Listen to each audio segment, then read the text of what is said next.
নমস্কার বন্ধুরা, ভিডিওটা দেখছেন তখন বাজে রাত 11টা। বসে বসে আমি তারকেশ্বর যাওয়ার ভিডিও দেখছিলাম। আমিও মনে মনে ভাবছিলাম আমি এমন কবে বাঁক নিয়ে যাব। তো তখনই একটা ঠিক ফোন আসলো, বাথরুমে সাপ ঢুকেছে। তো গেলাম, সাপটাকে রেস্কিউ করলাম নিরাপদভাবে।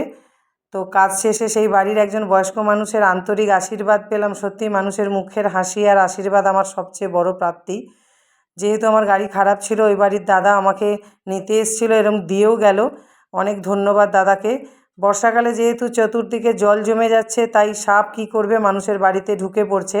তাই সাপ দেখলে আতঙ্কিত হবেন না, অবশ্যই সাপ উদ্ধারকারী বা বন দপ্তরের সাহায্য নেবেন।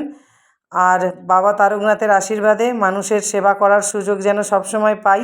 সবাই ভালো থাকবেন, সুস্থ থাকবেন, নিরাপদে থাকবেন। সবাইকে অনেক অনেক ধন্যবাদ। এই যে আমার যাওয়ার রাস্তার ভিডিও করেছি, যখন আসছিলাম তখন ভিডিওটা করেছি। আস্তে আস্তে এরম একটা বড় আমাদের পুকুর আছে, পুকুর পড়বে, বর্মনের পুকুর, সবাই জানে। এই দাদা আমাকে দিতে আসছে।